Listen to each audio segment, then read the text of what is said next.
Okay, we're going to continue on with fireworks here, and we're going to finish with the basic elements that you're going to be using in this program. So the first thing I want you to do is open up this image 3. It's this one right here. Go back into that folder, open it up in CS4 or CS5 and fireworks. Once you get that open, make sure you have your properties bar here so that you can see it. And make sure you have your layers opened up so you can follow along and follow along with the paper. Okay? And also make sure you have your paper open with all your different tools so you can follow along with that too. So what I want you to do is I want you to go up to the top. First we're going to hit this right up here, the pointer. Make sure that's selected. And we're going to combine some paths. So once you get this open, just select these first 2 here.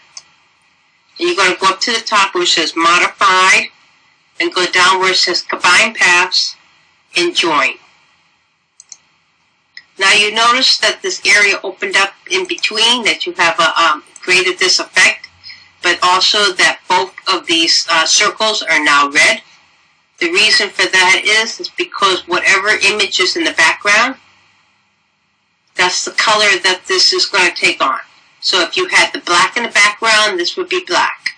So whatever image is in the back and whatever image is in the forward would determine the color. So let's do that here with this one. Let's make sure we select both these. You have your pointer selected. Go up to the top where it says Modify. Combine Paths again. And you're going to do the union. And you see how these two go together and they're red.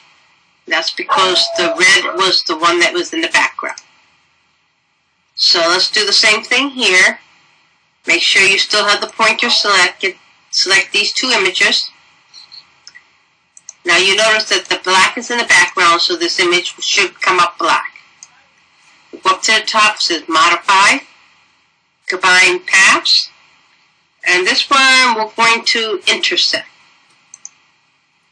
And you notice it's black because the black circle was in the background, and we've intersected these and created a different shape. This one is Punch. Make sure you have them both selected. The back is in the background. The red is in the foreground. Select them both. Go up to the Modify, Combine Paths, and Punch. And we punched out a hole in this circle here. The last one is Crop. Now the red is in the background. The black is in the foreground. Select them both. Go up to the top. It says Modify, Combine Paths, and Crop. As it crops out both these images to the smaller one. And it's red because the red was in the background. So now we're going to close this image up. You're going to open up a new one, make a new image, make sure the resolution is 300, and hit OK. And don't worry about naming it, don't worry about the size, we're just going to practice a little bit with the pen tool. Now, right here where it says Vector, you're going to have to select on top, Bitmap, and Vector. Go to the little tool right here that says Pen Tool, or P. So what a pen tool does for you is to create strokes for you, and once you have those strokes, you can fill them. So just take your mouse, just hit down with your mouse to create a point, another point, another point. You don't have to drag. Double click ends it. Now you've created what is called an open path. It's not completely closed. You can fill it.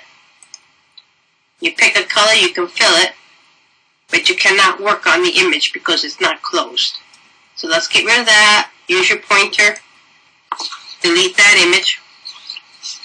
Now go back again to your pen tool. Click. Click. Click. Click. Then when you come up to the other circle where you started, you see a circle around the pen tool. And that tells you that your path is going to be closed. So now that your path is closed, you can work on this more. But because you just did very straight path here, there is no handles. You can work on the image, but there will not be any handles created.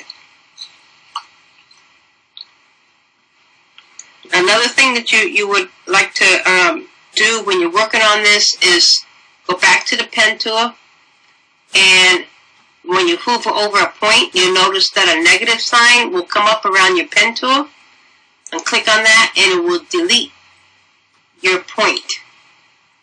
Okay? Now if you hover along the path, this is considered a path. From one point to another point is a path.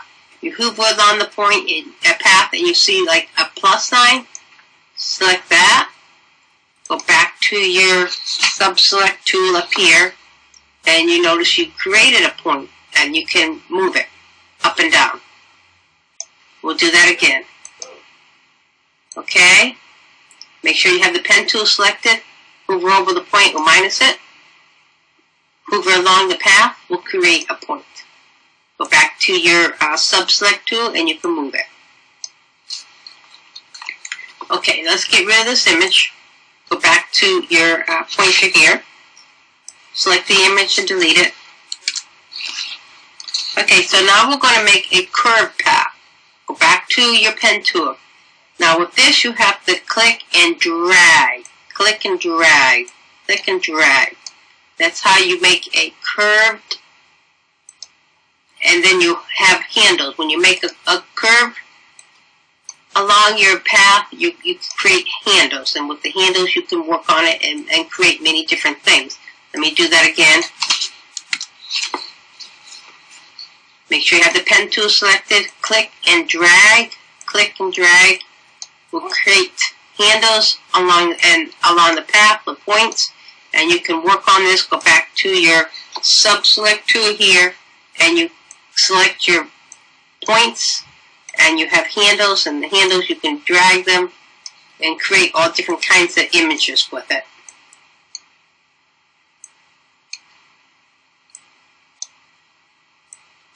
Alright, so that's basically it on working with the pen tool. Let's just get rid of that. Now, going back into the pen tool, if you notice, underneath it is a vector path tool and a redraw path tool. Let's select the vector path tool. This is basically will just allow you to create an area, free drawn. So make sure you click and draw. Take a little time and then meet them together. Now you notice that it makes a lot of points along the path. When you have a lot of points, this is going to make your image a lot larger. So you don't really want to have all these points. So you want to go back. You go back and select your pen tool and try to get rid of some points that you don't need. You just go through and minus some of the points. Okay? And let's just get rid of that.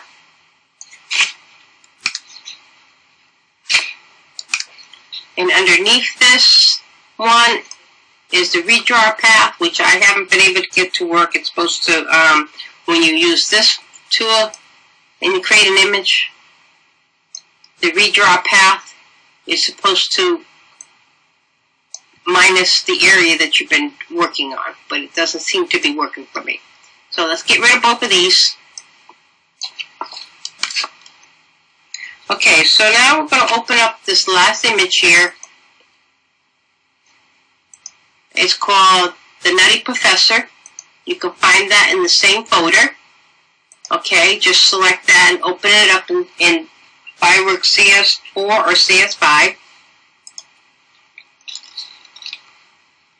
Okay, so once you get that open, we're going to work on some other tools that are also in the Vector Tool section right here. If you go all the way down to the bottom, it's called the Free Form tool. Alright, right here. Select that. Okay. So now what I want you to do is you need to go back up to the sub-select tool on top. We're going to select the face of the professor. Go back into this vector section and select this first one, the Freeform tool. If you notice down here, there's a size. So let's just put this at 50. You can set it whatever you want. We're going to set it at 50 just for now. You make sure the pressure in the preview is selected so you can see what you're doing. Okay, now you just decide where you want to go. I'm going to go right about here. I'm going to make it look like this this man has a wob of gum in his mouth. You just kind of pull it. Okay, what it does is it pulls the whole section out regardless of the point that you have. So let's go back to the sub-select tool. Let's just hit on this image to deselect. I'm going to select this section right here. And I'm going to try another tool. I'm going to try the reset tool, the reshape tool right here. So select the reshape tool. I'm going to put my pressure at about 30 and the strength at about 60. I'm going to make sure these are checked again. Okay. And make sure you have this tool selected right here. I'm somewhere right, like almost in the middle, just kind of drag down. Okay, it just creates a different kind of effect on your image. Underneath this, you'll notice that there's two other tools that you won't be working with. The Path Scrubber tool, Additive, and the Path Scrubber tool, Subtractive. These are for a Wacom pad, and we're not going to be working on those right now. So last we're going to talk about in this section is just a little bit about rulers, guides, and grids. Alright, so what I need you to do is you can go up to your Fireworks and Preferences and just go down where it says Guides and Grids. You can set the colors that you want. For your guides, set the colors you want for your grids. Then hit OK. So then you're going to go up to the top where it says View and go all the way down to Rulers, select Rulers, and now you'll see rules come up around your image. Now if you go up into the corner here, on the far left-hand corner, if you just kind of, you make sure you have your pointer selected, you just kind of select that corner and drag it down to your image. You'll notice that it will reset your, up here the ruler to 0. At the corner of your image on both sides. Can you see that? 0 and 0. Let's do that again. Let's just reset it someplace else. Let's just reset it on the outside of the paper. You see the 0 now is there on both the top and the side. Okay? So how do you create a guide? All you do is just go up to the top of your ruler and just push down your mouse and your guide will show up. And the same thing on the side, you just kind of push down your mouse and the guide will show up.